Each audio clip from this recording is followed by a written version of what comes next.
I'm back from Daytona. William Byron is a back-to-back winner of the Daytona 500. Was it a good race? Did NASCAR get the finish right at the end by letting them race back to green? Is super speedway racing broken? Plus, hey, Dodge is coming back to NASCAR. We're going to talk about that too.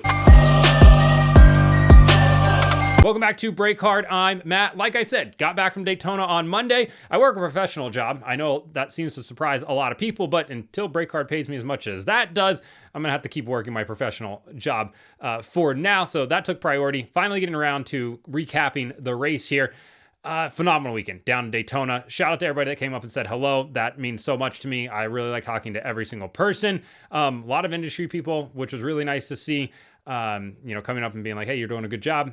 That makes me happy. I'm not a person that needs accolades, but it's still always cool to see that. Kevin from KSR, the Cleves McFarland channel, you've seen him on there doing, the Freedom Factory race with the Crown Vics and everything. He came up, said hello, wanted to take a picture. That was kind of surreal to me because that guy builds badass race cars. And that was really awesome. So shout out to him. A number of other people that came up. Spider and Large from Barstool could not have been nicer guys as well. It was a fun time down in Daytona. Let's talk about what actually happened, though. And that is William Byron going back-to-back in the Daytona 500, becoming only the 5th driver ever to go back-to-back and win that race. Can you name the other 4? I'll pause real quick so you can do it. That was enough of a pause. The other 4 that have done it, Richard Petty, Cale Yarborough, Sterling Marlin, Denny Hamlin, and now William Byron, did something Jeff Gordon has never done either. That car, actually, too, that Exalta Flame car looks so much better than the 2024 version of it. That white with the paint or the flames on it. Didn't really love that one. Hendrick Motorsports picks up their 10th win in the Daytona 500. That is the most all-time now for any organization. They're like the Penske of the Indy 500, just the Daytona 500 and NASCAR. So yeah, you can connect the dots on that one. William Byron, though, 7th at the white flag, ends up winning the race after a massive wreck on the backstretch. We'll get to that in a moment, but was this a good race? Off the top, I'm probably going to give it about a 78. Now, here's why. Super speedway racing in the Gen 7 era has been all about fuel saving. And honestly, I'm fine with it. I would maybe like to see them just go full out. And I think there's definitely ways to do that. And NASCAR can change the stages to ensure that is at least half the race is going to be run, basically with them going 100% throttle. But for the casual fan tuning in, 3 wide, 10 rows deep as they're all going around the racetrack looks really cool. It's really impressive. And the casual fan doesn't care that they're turning 55-second lap times and then running at half throttle. They don't care. They think it looks really cool, while the rest of us, the old heads, are all standing around going, they need to be going faster. They used to be going faster. What happened to the 2000 Super Speedway racing? What happened to the 2010 Super Speedway racing?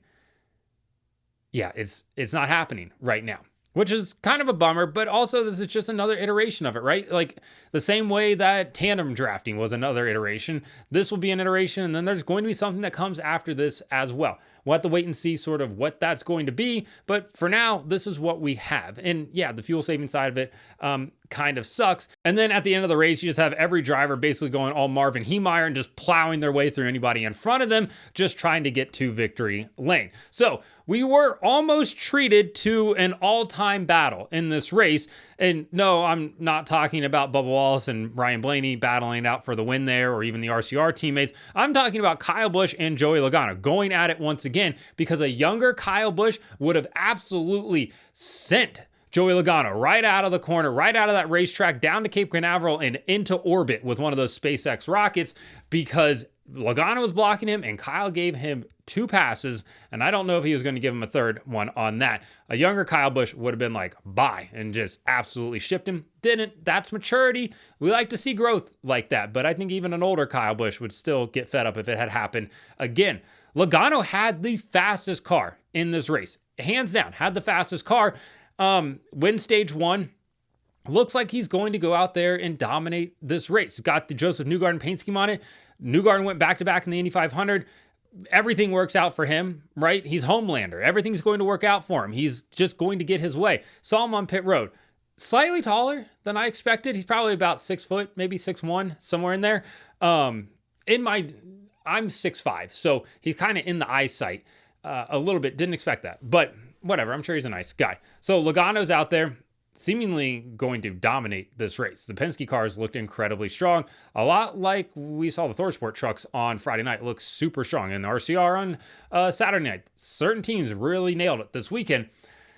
But then Logano's talking about how his throttle's not working. He's like, hey, I'm pushing the throttle down, just feels like I'm down on power here. It sounded bad when he went by. And they come in, they swap out the ignition, did in like 80 seconds. Really fast, job for them. I think it's only like 4 bolts, but hey, still impressive. Still didn't fix it. They come back in, swap out the airbox. Hey, there's a rag in there. Cool. He's back to full bore now. Went a lap down, gets back on the lead lap, and he's working his way back through the field. And instead of a Kyle Busch versus Joey Logano type of battle, fight, we were treated to Ricky Stenhouse Jr., another Kyle Busch adversary, and Joey Logano getting into it because Stenhouse maybe put on a little bit of a late block. Logano was going for a hole that just wasn't there. Logano, to his credit, did lift. He's getting pushed from behind, turns Stenhouse, and then all chaos breaks loose, and they wreck a decent number of cars back there. And once again, the fastest race car gets taken out of this race kind of by his own doing. And even Stenhouse was like, fastest race car, just trying to get into a wreck. And that's what happened with Logano here. If he would just calm his aggressiveness down just a little bit, there's a good chance he's standing in victory lane on Sunday night in the Daytona 500, picking up his second win. But he just can't contain himself sometimes. He just absolutely refuses to do it. And hey, you play with fire enough, you're eventually going to get burned. And that's what happens to Logano in these races. He's so aggressive. He's throwing blocks. He's chopping people. He's making these risky moves into gaps that necessarily aren't there. Hey, you do that enough times, you're going to get burned. And it seems like he's getting burned year after year after year, and not like he's learning at this point. So we had a number of different incidents in this race. We had the Elio Castroneves, Zane Smith, SEG wreck that happened early on in the race. Sucks for Elio, sucks for Trackhouse. Trackhouse wrecked 7 Cup cars from Thursday to Sunday. Not ideal for them. Totaled a ARCA car as well with Elio post-race, which that wasn't Elio's fault. Feel bad for Elio. Hope he comes back and runs the race, whether it's a road course, another super speedway. Doesn't matter. I'd like to see him come back. But hey, Trackhouse just absolutely trashed a lot of race cars this weekend. Then you have the big wreck with Logano and Stenhouse. And then we have the Ryan Preece wreck, which is not ideal. So obviously Ryan Preece had that big wreck 3 years ago now at this point, 2 years ago at Daytona. Goes tumbling down the backstretch, just an absolutely brutal wreck, gets the bloodshot eyes, everything like that. Well, he comes back this year and unfortunately gets caught up in an incident that's not his fault. The Christopher Bell wreck, comes back down across the racetrack, ramps off of another car, and that wheel-to-wheel contact sends him up in the air, and he's basically doing a wheelie, and the air is just lifting him up because the underside of that car is so flat. It's like a wing, and then eventually he blows over, tumbles, goes up into the wall, hits it, says that hit was harder than the one that he had where he flipped like 15 times, and yeah, we don't want to see race cars go up in the air. But in its current form, the current Gen 7 Cup car, once it gets air underneath it like that, there's just no way for it to set back down unless you're going to allow air to go through that underbody. And I just don't know how that's going to work and how that's going to dissipate because, yeah, it's a wing. It's a flat surface. And if you get air underneath it going fast enough, we get liftoff here. And I don't know if Ryan Preece is trying to become another Wright brother or not, but he's working on it. Daytona's trying to turn him into that. They're like, hey, we got a big beach if you want to practice. But all I know is over the last 2.5 years, Ryan Preece has done more research in flying cars than Elon Musk has. And I think Ryan Preece will figure it out before he does because he just continues to take off. Sucks for Ryan Preece. Talked about his daughter, how he's like, that's the first thing I thought of when I went up in the air. Don't love to hear that. I mean, obviously I like that he's a good dad. Don't love to hear that he's, slightly scared by the sounds of it, of being like, man, I hope I'm okay because I want to be there for my daughter. All of that sucks. I hate that aspect of it. Thankfully, he walked away. He was fine. But scary wreck all around right there. Airbox came off too, went into the fence. Just one of those weird things that you notice. Shocks. The whole car kind of came apart in that wreck. Then we were treated to Bubba Wallace and Ryan Blaney. We were like, oh, Bestie's going to battle it out here and break it. I hate the fact that I just said Besties right there. I cringed. I got goosebumps. I hated it so much. I'm not even going to erase it. You guys get to also suffer through that with me. Didn't end up happening for those two. Austin Cindric looked incredibly strong. Won stage number 2. Hey, he's in contention late in this race. Is he going to pick up his second Daytona 500 victory? 3 wins, 2 of them being the Daytona 500. Who is he? Michael Waltrip. Tall like him, but no, didn't end up winning that race either. And then one of the more bizarre things that I think I've seen in a while, Corey LaJoie was controlling this race with 8 laps to go in the 0-1 Rick Ware racing car. A deal that he put together, a sponsor that he went out and found. Just a cool story for Corey LaJoie. I know I've thrown a lot of shade Corey LaJoie's way, but he came out and he looked really, really impressive on Sunday in the Daytona 500. And he's going to Atlanta this weekend with that 0-1 car and Rick Ware Racing again. I'm excited to see what he can do. I hope he can go out there and succeed and get another good run for them. Didn't get the finish that they wanted. I think he finished like 15th, maybe somewhere in that, not 15th, somewhere further down. Definitely deserved a top 10. Got shuffled out there in that restart. Unfortunate for him. I was standing behind their pit box, kind of in between them. And that whole team was absolutely jacked up for him. And they should have been. There was a lot of people from Take 5, the oil change there, that were there to watch the race. So love to see sponsors there. Love to see cars running up front when new sponsors are there as well. That's phenomenal. But ultimately wasn't meant to be for Corey. Then we'll just go to the white flag lap. Take the white flag. Denny Hamlin looks like he is in prime position to win his 4th Daytona 500, move into 2nd place all-time with Cale Yarborough having 4 Harley J. Earl trophies there, and then gets turned on the backstretch. Cole Custer is, it's go time. That's what happens at the end of these races. People are desperate. It is a win in you're in championship format. You win this race, you're locked into the playoffs that are months from now, in the fall, late summer. It's really nice to get that first win. 1, it's the Daytona 500. 2, you're in the playoffs already. You can chill for just a little bit. And that's when all this chaos ensues. William Byron on the outside in P7 snakes through. Tyler Reddick literally looks like he made his car tighten up. He makes it through, finishes 2nd. Jimmy Johnson finished 3rd in this race. Yes, Jimmy Johnson, who hasn't had a top 5 since, I guess his last race. What is that, 2020? When he was at Hendrick Motorsports in that 48. He gets a top 5. Jimmy's still got it, right? I mean, he managed to snake his way through there, so congrats to him. John Hart Nemechek, P5, 2 Legacy Motor Club cars in the top 5. Also, Legacy Motor Club brings every single influencer they possibly can to these races. Their hospitality is literally, it's so many people. There are so many people there from Legacy that they invite down. Legacy, I'm technically an influencer. Invite me down. I have a Legacy Motor Club shirt I wear. You guys have the best branding in NASCAR right now, the best looking merch, the best looking hats. Now we just need the competition to step up just a little bit. And that team is primed to be pretty good eventually. So, hey, you know where to find me out on the socials. Back to what we were talking about here. Denny gets turned. Byron sneaks through for the win, comes around, and NASCAR never throws the caution. They let the leaders race back to the line, and that's where the internet seems to have lost their mind. So we'll talk about this real quick. On Thursday night, Eric Jones thought he won the race. NASCAR throws a caution about, 500-600 feet before the start-finish line, and Austin Cindric is the winner of that race. They could have let that race just go green to the checker, and then thrown the caution. They didn't need to throw the caution at that point. So all the fans get outraged on Thursday night.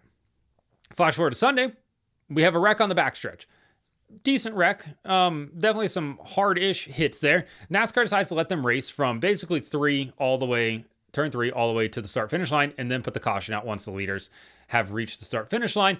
And then all the NASCAR fans are up in arms. They're like, NASCAR's consistently inconsistent. They don't know what they're doing. This is what you guys wanted. You wanted them to let them race back to the line. Then they do it, and everybody's like, what are you guys doing? Why aren't you consistent like what you did Thursday?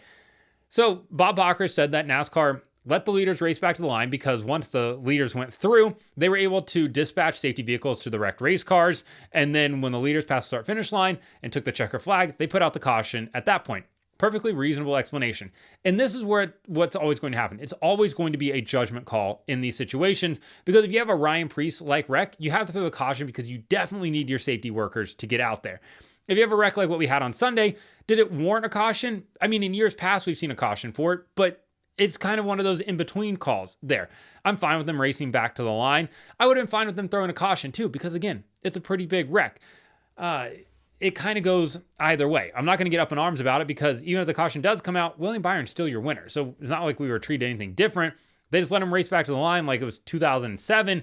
And I'm sure Mark Martin's like, hey, I wish you would have thrown the caution like you did to Eric Jones there on Thursday night. But yeah, I'm just not going to get too worked up over this because ultimately it's what the fans wanted. They want this to happen. They want to race back to the line. And then when it happens, then they complain about it. So it's NASCAR's in a lose-lose here. They give the fans what they want, and the fans are like, well, you're not doing what you used to do. And it's like, well, that's because you guys didn't like it. And they're like, yeah, but you guys don't know what you're doing. And it's like, oh my God. All right. Consistently inconsistent. I refer to this as McDonald's French fries. Some days they're great. Some days they're bad. I think we all enjoy them for the most part, but there's definitely times where you're like, yeah, that was a good call. Yeah, that was a bad call. Sometimes you get a thing of French fries and you want to Roger Clemens those things right back into the fryer because they're terrible. Other times, money. So yeah, and that's an unfortunate, situation NASCAR's put in here, especially with race control. I don't have a problem with what they did. I think it was the right call in that moment. But again, like I said, if there's a big wreck, you got to throw the caution out for it.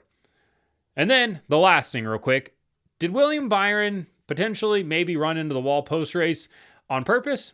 So if you haven't seen it, you can watch it right here. After he gets done doing his burnout, he pulls up on the banking and he literally just runs the left front of that car right into the wall.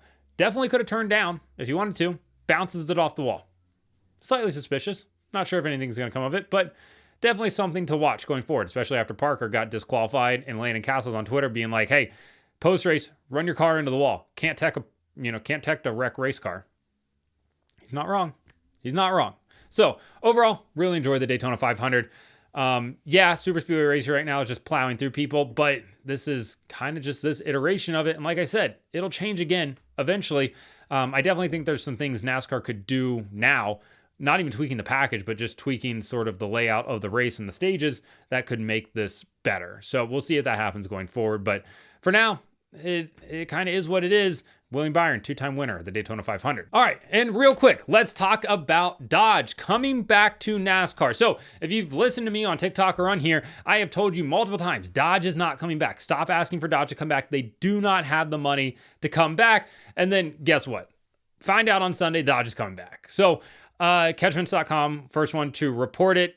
People I talked to in the garage area that are absolutely in the know also said that, yes, it's going to happen. Meetings have been had, drawings have been seen, some proposals have been submitted, all the things. Dodge is coming back to NASCAR. There's it sounds like some bigger changes overall coming to the Truck Series potentially. I have to wait on that a little bit, but Dodge is coming back to the Truck Series. 4 OEMs in the Truck Series. No word on who the teams will be yet. I have a slight idea on who I think they're going to go after based on people I talked to. So we'll see what happens there. Will be the Ram brand back into racing. They'll use the Ilmor engine. It sounds like NASCAR is going to go to a more standard body for the Truck Series. You're still going to have your OEM specific front ends from the sound of it. But yeah, it'll be a little bit different than what they have now. Currently, another cost saving measure for those truck teams. And for Dodge, it's not necessarily this like huge endeavor that they have to undertake, right? They're not having to build their own power units or engines. Why did I say power units? Engines. They're using that Ilmor engine like everybody in the Truck Series does. So that's good for them. That's low cost. Basically, they'll have a factory team. It'll be, Dodge, Rams, Ilmor engines in there. The bodies, like I said, are going to be pretty standard by the sounds of it. So it's a lot lower barrier of entry than what it would have been, years ago or even last year or this year. So 2026, Dodge is going to be on the grid for the Truck Series.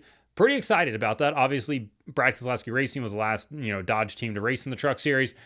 It will be interesting to see who they pick up in the Truck Series to be their factory team and the drivers that they pick up as well. There's definitely a team out there that's got good drivers right now that don't necessarily have any development deals per se. That would be a pretty good fit for it. There also sounds like they're going to do some other racing outside of NASCAR too. No plans right now for the Xfinity Series or the Cup Series. So if you wanted to see that new Charger come over, not happening yet. There has been a lot of talk about putting a V8 in that new Charger though. And if they did that, they'd sell a ton of them. If you want a electric Charger right now, every dealership around you definitely has an allotment. The Dodge dealers close to me, I looked them up the other day. I can just get one of their allotments right now if I wanted to. Special order it even. They are not sold out. They are not selling. People are already discounting them. Put a V8 in it, you won't be able to get one for 2 years. I guarantee you that's what's going to happen. So yeah, we'll see what happens if they come back. Obviously, they just had a big time regime shift over at Stellantis. Ram brought it back in their old CEO. Dodge is seemingly getting back into the high horsepower game a little bit. Everything that we want to see happen seems to be happening here. Are they going to come back to NASCAR, fully? That's a big undertaking. You're talking about having to build engines. You're talking about all the R&D that goes into it, all the money that Chevy, Toyota, and Ford are spending. Does Dodge want to spend that? I don't think so. They didn't want to spend it in 2013. I don't think they're going to want to spend it now. We'll have to wait and see how all of it plays out. But that is certainly not news I expected to get on Sunday at Daytona. Recorded a TikTok video from the infield grass pre-race. Never done that before. Kind of cool. And then talked to people in the garage area during the rain delay, and got kind of all of them gave me the same answer. Yeah, they're coming back. So I'm excited to see them come back. Hopefully that means we get some like NASCAR centric commercials. We got the truck series. We got Dodge back in the truck series. Can we get the Busch series back to replace Xfinity after this year? Who knows? Nostalgia coming back to NASCAR though. But overall, really fun weekend in Daytona. Like I said, again, everybody said hello. Thank you. It means a lot. I appreciate that so much. Like and subscribe to the channel. Follow me on TikTok at BreakHard, Instagram, Twitter, and Facebook at BreakHardBlog.